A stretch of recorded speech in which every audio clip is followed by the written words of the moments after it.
সকলোৰে সৰ্বনিয়ন্ত্ৰক সৰ্বশক্তিমান পুৰুষ আমি আদিতেই সেই পৰমেশ্বৰৰ চৰণত এটি শ্লোকেৰে সৈতে প্ৰণিপাত জনাইছোঁ। তেলাই যাতে এই ছদিনীয়া কাৰ্যসূচী অনুষ্ঠিত হোৱা এই ভাওনা প্ৰতিযোগিতাৰ প্ৰতি কৃপাশীৰ্বাদ বৰ্ষণ কৰে। শান্তাকাৰং জগদীশয়নং পদ্মনাভং সুৰেশং লক্ষ্মীকান্তং কমলনয়নং যোগীভিৰ্ধ্যানগম্যং বন্দে বিষ্ণু ভবভয়হৰং সৰ্বলোকৈকনাথং সৰ্বলোকৈকনাথং। ঐতিহ্যমণ্ডিত শিৱসাগৰ তথা জয়সাগৰৰ তেনে সমীপৱৰ্তী জোলা গাঁৱৰ নামঘৰত ছদিনীয়া কাৰ্যসূচীৰে যি শিশু ভাওনা প্ৰতিযোগিতা আৰম্ভ কৰা হৈছে, আজি প্ৰথম দিৱসৰ উদ্বোধনী কাৰ্যত উপস্থিত থকা আমাৰ অতি শ্ৰদ্ধাৰ ভাওনাপ্ৰেমী দৰ্শক শ্ৰোতা ৰাইজ, এই অনুষ্ঠানৰ লগত জড়িত হৈ থকা কৰ্মকৰ্তাসকল আৰু কলা কুশলী শিল্পীসকল, শিশুসকল, আমাৰ বৈষ্ণৱবৃন্দ, জয় জয়তে আপোনালোক সকলোলৈকে আমাৰ ভক্তি ভৰা শ্ৰদ্ধা আমি আগবঢ়াইছোঁ। আৰু সঁচাকৈ এটি পবিত্ৰ ক্ষণত আজি আমি নিজকে সম্পৃক্ত কৰিবলৈ পাই আমি কৃতাৰ্থ মানিছোঁ। আমি সকলোৱে জানো মহাপুৰুষ শ্ৰীমন্ত শংকৰদেৱ গুৰুজনাই আমাক যি ভাওনা সংস্কৃতি থৈ গ'ল, দৰাচলতে আমাৰ অসমীয়া সমাজ জীৱনৰ বাবে ভাওনা নৈতিক, আধ্যাত্মিক, সামাজিক, সাংস্কৃতিক জীৱনৰ মূল সুঁত। এই নৈতিক, আধ্যাত্মিক, সামাজিক, সাংস্কৃতিক শিক্ষাৰ অবিহনে মানুহৰ জীৱন সম্পূৰ্ণ কৰিব নোৱাৰে।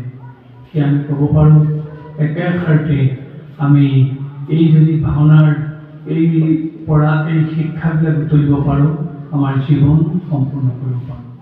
সেই ভাওনা আমাৰ সমাজ জীৱনৰ অবিচ্ছেদ্য অংগ।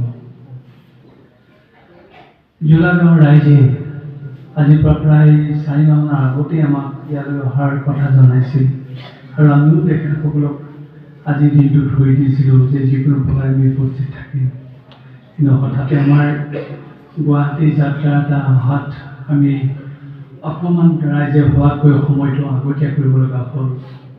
সাধাৰণতে ভাওনা গধূলা হয়, গধূলা ভাওনা হোৱাৰ আগে আগে উদ্বোধন কৰা নিয়ম। কিন্তু আমাৰ গুৱাহাটী যাত্ৰাটোৰ প্ৰতি লক্ষ্য ৰাখি ৰাইজে আমাৰ প্ৰতি সহানুভূতিশীল হৈ অকণমান সময়টো আগতীয়া কৰিলে। আৰু আমি অনিচ্ছাকৃত হৈ হয়তো ৰাইজৰ ওচৰত যদি অপৰাধ কৰিছোঁ, তাৰ কাৰণে ক্ষমা বিচাৰিছোঁ। কাৰণ এটা বিশেষ কাৰ্যসূচী আমি গ্ৰহণ কৰিব লগা হ'ল। অৰ্থাৎ অহাকালিলৈ আপোনালোকে নিশ্চয় জানে গুৱাহাটীৰ যি খানাপাৰা খেলপথাৰত 12 দিনীয়া কাৰ্যসূচীৰে গ্ৰন্থ মহোৎসৱ চলি আছে। অহাকালিলৈ আমাক এখন গ্ৰন্থ উন্মোচনৰ কাৰণে দায়িত্ব দিছে। ডক্টৰ ৰূপ দত্তৰ ইংৰাজী গ্ৰন্থ, যিখন গ্ৰন্থৰ মূল বিষয়বস্তু শংকৰদেৱ, আৰু সেইখনৰ অনুবাদ কৰিছে পণ্ডিতসকলে। 2গৰাকী আৰু প্ৰকাশক সমন্বিতে সকলোৱে আমাক ইমান টানি ধৰিলে যে আপুনি যিকোনো প্ৰকাৰে গ্ৰন্থখন উন্মোচন কৰিব লাগে। আৰু সেয়ে আমি হঠাতে আমি সেই কাৰ্যসূচী গ্ৰহণ কৰিব লগা হ'ল। সেই ৰাইজৰ বিষয়টো আমি পুনৰবাৰ অৱগত কৰিছোঁ। আৰু আপোনালোকৰ আজি এই অনুষ্ঠান উদ্বোধন কৰাৰ পিছতেই আমি বাহিৰে বাহিৰে গুৱাহাটীলৈ যাব লাগিব। জোলা গাঁৱৰ ৰাইজে যি পৰিৱেশ সৃষ্টি কৰিছে, শিশুসকলক আধ্যাত্মিকভাৱে উদ্বুদ্ধ কৰিবৰ কাৰণে, সামাজিকভাৱে সচেতন কৰিবৰ কাৰণে, ভাওনাৰ প্ৰতি সচেতন হ'বৰ কাৰণে যি শিশু ভাওনা প্ৰতিযোগিতা অনুষ্ঠিত কৰিছে, এই নিঃসন্দেহে এক সমাজৰ বাবে আদৰ্শপূৰ্ণ কাৰ্য। আমি আপোনালোক উদ্যোক্তা সমনীতে সকলোৰে এই চিন্তাৰ শলাগি লৈছোঁ। ইয়ালৈ আহি আমাৰ এই ভাৱ মনলৈ আহিছে, ভাওনা সুন্দৰৰ সংস্কৃতি আৰু যাৰ সৌন্দৰ্যৰ প্ৰতি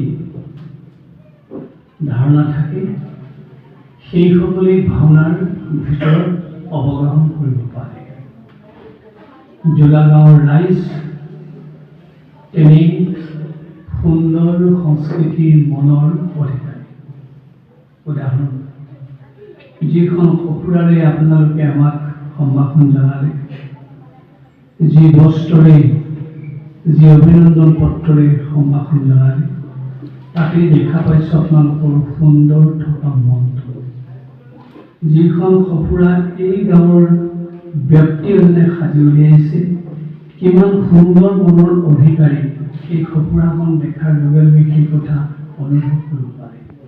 আৰু সেই আমি ভাবিছোঁ, চাউল সিজোৱাৰ মাজৰ পৰা এটা চাউল সিজোৱা পৃথিৱী চালে যেনেকৈ আমি গোটেই চাউল সিজোৱাৰ কথা গম পাওঁ, চাউল সিজোৱা হৈছেনে নাই, সিদ্ধ হৈছেনে নাই, ঠিক তেনেকৈ এই গাঁৱৰ যিজন ব্যক্তিয়ে এই সঁফুৰাখন সাজি উলিয়াইছে, তেওঁ যদি সৌন্দৰ্য মনৰ অধিকাৰী, এইখন গাঁৱৰ সকলোৰে অন্তৰবিলাক তেনেকুৱা সুন্দৰ থকা মনৰ অধিকাৰী।